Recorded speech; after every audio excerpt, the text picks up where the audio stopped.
여호와께서 시온 포로를 돌려보실 때 우리는 꿈꾸는 것 같았도다. 그때 우리 입에 웃음이 가득하고 우리의 혀에 찬양을 찾았도다. 그때 문나라 가운데 말하기를 여호와께서 그들을 위하여 큰 일을 행하셨도다 하였도다.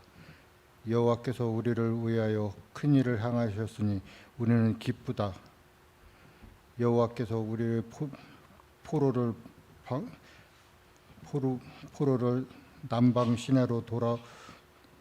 시내를 같이 돌려보내소서. 눈물을 흘리며 씨를 뿌리는 자는 기쁨을 거두리로다. 울며 씨를 뿌리러 나가는 자는 반드시 기쁨으로 곡식의 단을 가지고 돌아오리로다. 아멘. 할렐루야. 우리 한번 인사하겠습니다. 주의 이름으로 사랑하고 축복합니다. 자, 오늘도 또 온라인으로 예배하는 분들에게도 동일한 하나님의 은혜가 함께 하시기를 주의 이름으로 축복합니다. 오늘은 생각만 해도 너무 기쁜 날 아니겠습니까?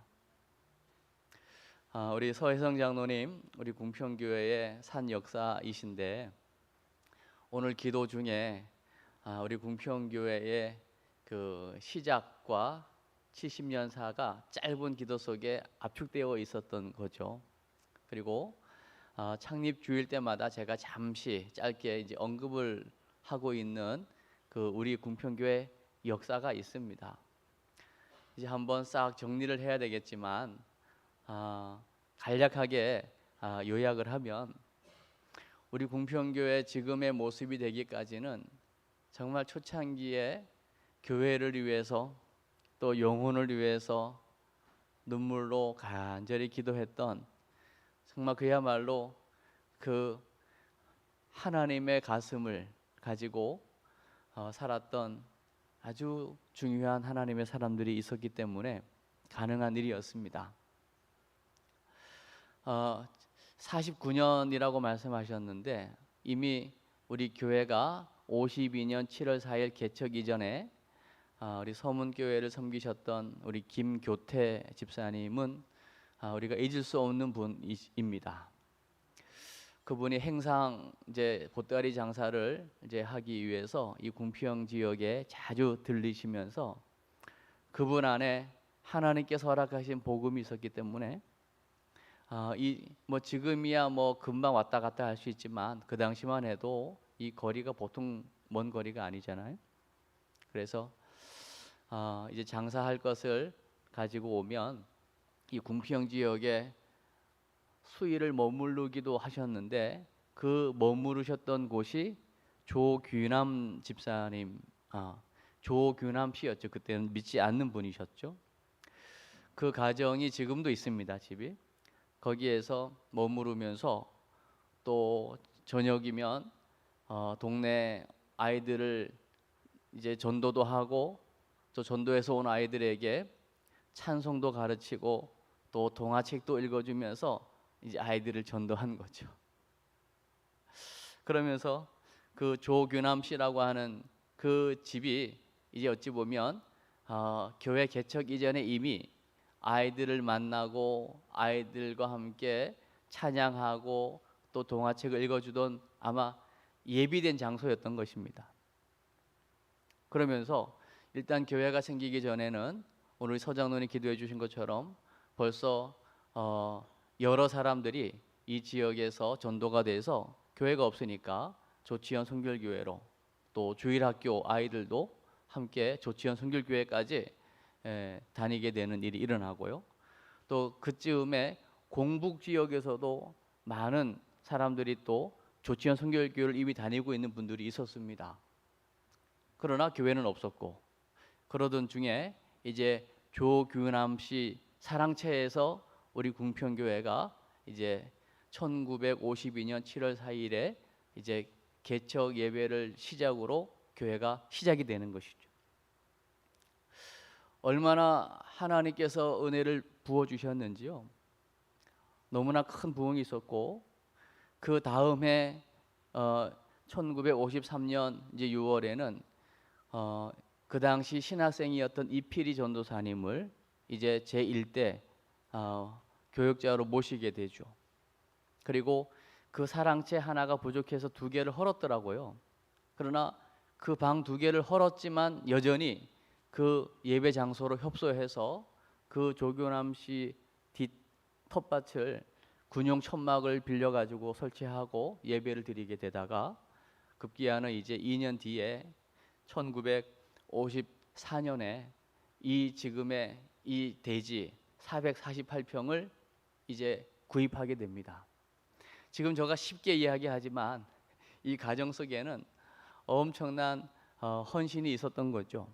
우리 희작해 하신 우리 김교태 집사님의 그 피나는 그 헌신과 눈물의 기도가 있었고요.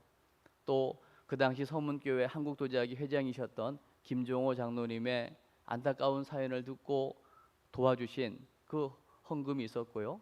다양한 이 모금을 통해서 지금의 현 교회 대지가 구입이 되어지고 그 당시에는 우리 지금 사택이 있는 자리에 21평의 작은 공회당 건물이 있어서 그 공회당 건물 안에서 하나님의 성령의 강력한 역사로 이 지역의 많은 영혼들이 구원을 받게 됩니다.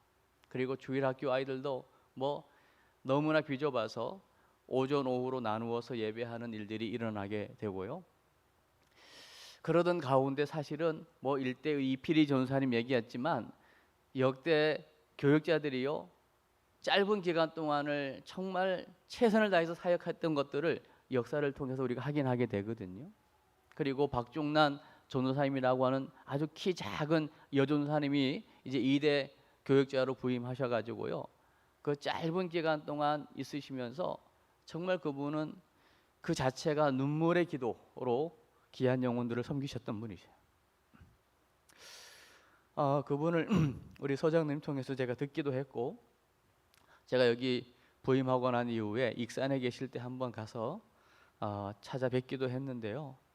정말 돌아가시기 전까지 얼마나 당차시고 여기 있었던 일들을 다 기억해내시고 여전히 그 90이 넘은 연세에도 그 안에 정말 뜨거움이 있는 것을 제가 확인을 했거든요.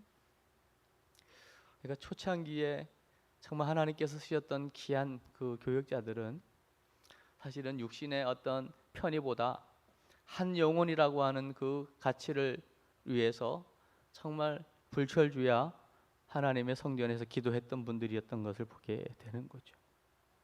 그러다가 급기야는 아무래도 이 건물이 교회 건물이 작아서 이제 64년도에 예배당 건축위원회를 조직을 합니다. 그리고 65년도에 기공 예배를 드리고 그 다음에 66년도에는 시작하신 목사님이 갑자기 교회 임지를 바꾸는 일이 일어납니다. 제가 이제 이름은 언급하지 않을 거예요. 이제 이게 유튜브로도 나갈 수 있으니까. 그런데 하나님께서 그 다음 교육자로 보내주신 분을 통해서 기초를 닦은 것이 너무 협소해서 동네를 둘러보시고 더 확장해가지고 지금의 교회를 시작하신 것이에요. 그래서 1968년 12월 27일에 지금의 이 모습의 교회당 예배당 건물이 이제 지어지고 지금 2022년도니까 54년 동안 이 건물을 유지 보수하면서 지금까지 달려오게 된 것입니다. 그 사이사이에 일어났던 너무나 많은 헌신들과 정말 영혼 구원을 위해서 헌신한 수많은 사람들의 이름을 다 언급할 수가 없겠죠. 그러나 한 가지 분명한 것은 제가 오늘 70주년을 맞이하면서 한 가지를 꼭 함께 나누고 싶습니다. 그것은 바로 눈물이라고 하는 겁니다. 눈물. 정말 사랑하면 눈물이 있게 되어 있습니다. 지금 이제 장마철 비가 온다 하지만 지금 오는 비로는 아직 이 가뭄을 해소하지 못한다 하더라고요. 그만큼 가뭄은 땅을 딱딱하게 굳어지게 만드는 거죠. 그 굳어진 땅을 웬만한 비가 와서는 그 땅을 기경해내지 못한다는 말 아니겠습니까?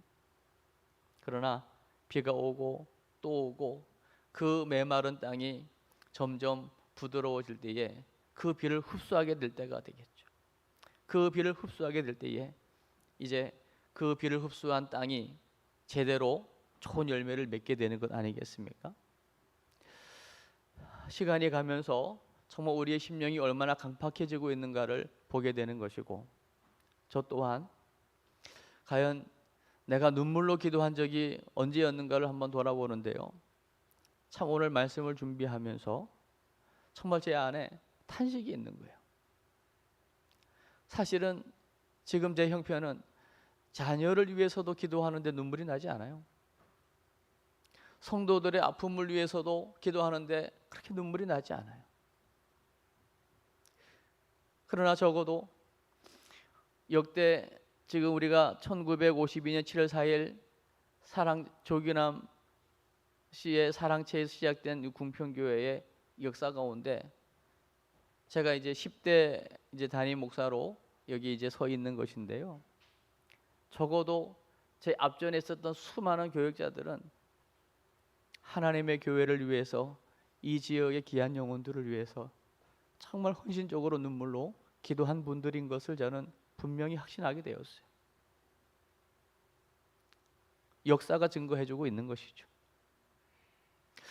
그래서 우리가 70주년이라고 하는 것을 자랑만 할 것도 아니고, 이제는 70주년이라고 하는 것, 우리 궁평교회가 전통을 자랑할 것도 아니고요, 이제 새로운 시작이어야 할 줄로 믿습니다.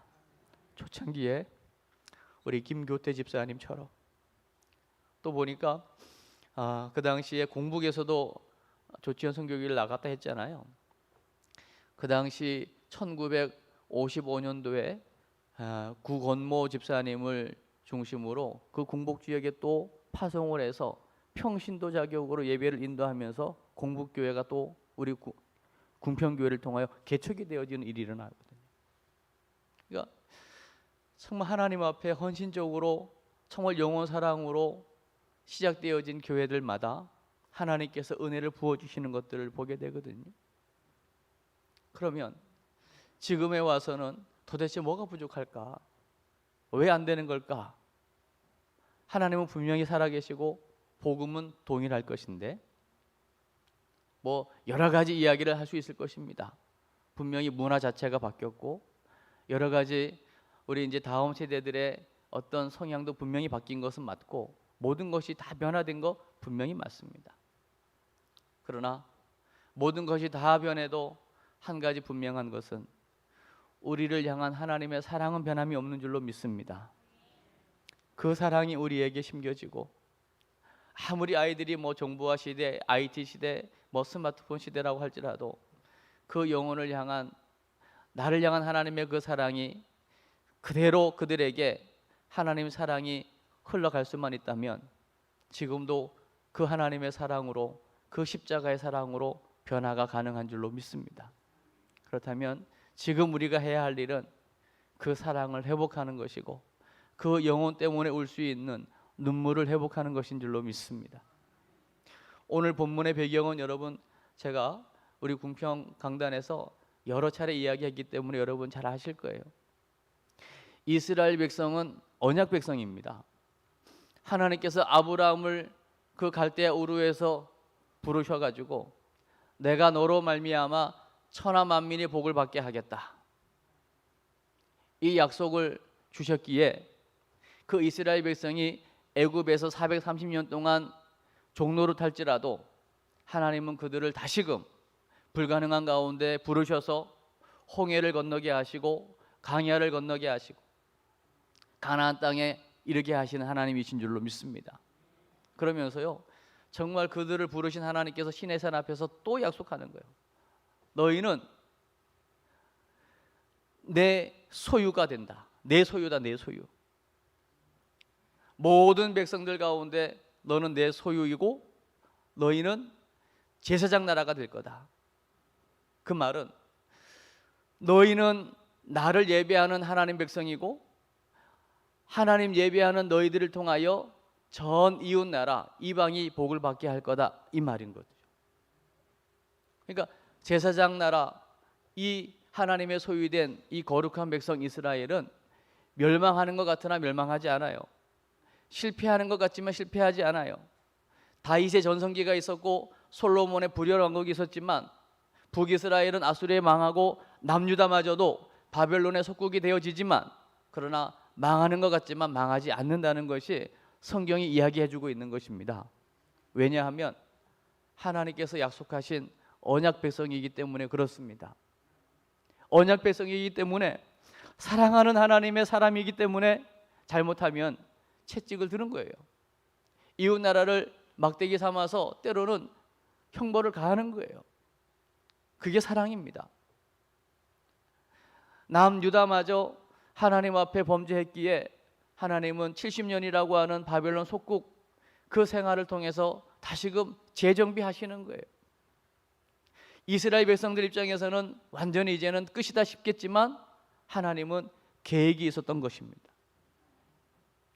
70년 만에 때가 참에 다시 하나님은 돌아오게 하시려는 미래의 평안을 주시려는 계획이 있었던 것이 오늘 본문의 배경인 것입니다.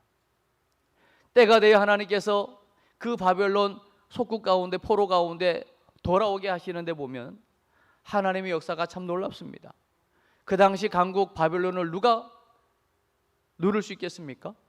그러나 하나님은 그 페르시아의 고레스 왕을 준비하셔서 그 바벨론을 누르고 그 이스라엘 백성을 고국으로 돌아가게 하는 것입니다. 하나님이 하시는 것입니다. 아멘. 그러니까 역사의 주관자는 하나님이신 줄로 믿습니다. 하나님이 하시면 되는 거예요. 그러니 지금 70년 포로 속국 불가능한 가운데 왕이 바뀌면서 고국으로 돌아가라, 이게 가능한 일이냐고요. 그러니 지금 불가능한 일이 지금 펼쳐지기 때문에 꿈꾸는 것 같은 겁니다.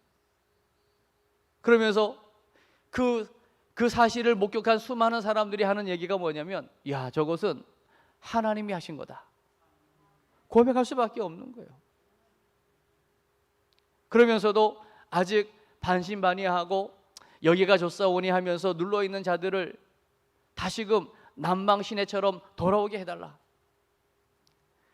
그 네게부 지역, 사막 지역에 가뭄 때문에 굳어질 대로 굳어진 그곳에 갑자기 우기철이 돼서 비가 오면 그게 스며드는 게 아니라 그대로 흘러가면 그게 막 범람도 하고 엄청난 물의 양이 쏟아지게 되는 거죠. 그것을 이야기하면서 남방 시내들처럼 정말 지금 포로로 바벨론에 있는 수많은 하나님의 사람들이 다 돌아오기를 기도하면서 오늘 5절 6절에서 하는 이야기가 뭡니까? 오늘 5절의 말씀을 한번 또 확인하죠. 5절 한번 읽습니다. 같이 시작. 눈물을 흘리며 씨를 뿌리는 자는 기쁨으로 거두리로다. 눈물을 흘리며 씨를 뿌리는 자는 기쁨으로 거두게 된다는 것입니다. 이건 진리 아니겠습니까? 지금 얼마나 날씨가 덥습니까? 이 더운 날씨에도요, 뭔가를 심으면 거두게 된다라고 하는 이 분명한 원리를 아는 사람들은요, 깻모도 심고 뭐 필요한 모종을 다 심는 거예요. 더워가지고 안 심으면 그 때를 지나버리면 거둘 게 없는 거 아니겠습니까? 마찬가지로 심으면 반드시 거두게 될 줄로 믿습니다. 그렇다면 이제 우리가 하나님의 은혜로 여기까지 왔어요. 우리 궁평교회가 이 지역에 세워진 지 70주년을 맞이했습니다. 주님 오실 날을 점점 가까워오고 있는 게 사실입니다. 그렇다면 하나님 다시 오실 주님 맞이하기 전에 우리 궁평교회가 심어야 될 게 무엇이고 우리 궁평의 성도들이 심어야 될 게 무엇이겠습니까? 오늘 6절의 말씀을 한 번 더 봅니다. 6절 시작. 울며 씨를 뿌리러 나가는 자는 반드시 기쁨으로 그 곡식단을 가지고 돌아오리로다. 할렐루야. 씨를 뿌리는데 왜 웁니까? 씨를 뿌리면 거두게 될 것을 기대하면서 기뻐해야 되는 것 아닙니까? 그러나 지금 이 시대 상황이 얼마나 어려웠는지를 오늘 말씀이 대변해 주고 있는 거죠. 포로로 있다 고국으로 돌아오긴 했지만 항폐되어져 있잖아요. 뭐가 먹을 게 있겠습니까? 있다면 씨앗이 있을 거, 씨앗. 그건 종자 씨는 먹으면 안 되는 거 아닙니까? 그건 심어야 되는 것 아닙니까? 지금 가족들은 배고프다고 하고 자녀들은 배고프다 하고 이 종자 씻는 거 한 끼 식사는 될지 모르지만 그거를 한 끼 식사로 끝내버리면 심지 않으면 거둘 수 없기 때문에 그 배고픔을 뒤로하고 그 심을 때에 얼마나 눈물이 나겠습니까? 그러나 울며 씨를 뿌리면 반드시 기쁨으로 곡식 단을 가지고 돌아온다는 겁니다. 뿌리는 건 씨였지만 거두는 건 단이라는 거예요. 비교할 수 없는 하나님의 역사를 보게 될 것입니다. 이제 우리 궁평교회가 전통 역사를 자랑할 것이 아니라 이제 이 지역이 계속 개발이 되고 있는데 언제까지 궁평교회가 이 지역에 이곳에 있을지 우리는 알 수 없습니다. 그러나 그것은 주님께 맡기고 우리가 할 수 있는 한 이제는 끊임없이 우리가 눈물의 기도를 심어야 될 줄로 믿습니다. 그 눈물의 기도의 제목은 오직 이 궁평교회를 통하여 이 궁평교회를 알고 있는 이 궁평교회가 있는 이 지역에 있는 수많은 영혼들이 다시금 주께로 돌아오는 이 일에 우리가 눈물로 기도할 수 있어야 될 것입니다. 포기하고 싶을 때 있을 겁니다. 낙심될 때 있을 겁니다. 뭐 쉬운 예로 이제 이번 주 수요일에 우리가 기도하면서 우리가 목요 전도 때마다 뭔가를 나눠주면서 관계 맺은 분들, 뭐 그걸 나눠주지 않아도 뭐 이 지역 사람들은 다 관계를 맺고 있는 분들이긴 하지만 그 영혼들에게 이제 복음 전할 기회를 이제 연결하기 위해서 우리가 지금 기도하고 있는데 그것 또한 쉽지 않은 여러 가지 보고들을 지금 제가 듣고 있거든요. 그럴 것입니다. 영적 세계에 사단이라고 하는 존재, 마귀라는 존재가 있다면 그것을 뭐 허락하겠습니까? 그럴지라도 포기하지 않고 이번이 아니면 또 다음이라도 우리가 끝까지 포기하지 않고 이 지역에 있는 영혼들을 구원하기 위해서 우리가 기도하고 눈물로 씨앗을 뿌린다면 반드시 열매 맺을 때가 올 줄로 믿습니다. 그래서 오늘 궁평교회 70주년을 맞이하는 의미 있는 이 복된 주일에 오늘 시편 126편의 이 시인의 고백이 우리 모든 궁평 가족들의 고백이 될 수 있기를 바랍니다. 지금은 어렵고 지금은 힘들고 여러 가지 시대적인 정황도 쉽지 않지만 그러나 울며 씨를 뿌리러 나가는 자는 반드시 기쁨으로 곡식단을 가지고 돌아올 것이라고 하는 이 분명한 하나님의 약속을 믿고 우리가 지금부터 눈물로 기대한 영혼들을 위해 몸된 교회를 위해서 이 지역 복음화를 위해서 우리가 기도를 심는다면 어느 날 하나님께서 허락하신 이 놀라운 생각지도 못한 응답들을 우리가 보면서 그때는 야 이게 꿈이야 생시야. 하나님께서 우리를 위하여 우리 교회를 위하여 이 지역을 위하여 큰 일을 행하셨습니다. 할렐루야. 이 고백이 우리 모두의 고백이 될 때가 올 줄로 믿습니다. 그날을 우리 기대하면서 우리 오늘 궁평의 만나에 있는 찬양을 한번 고백하도록 하겠습니다.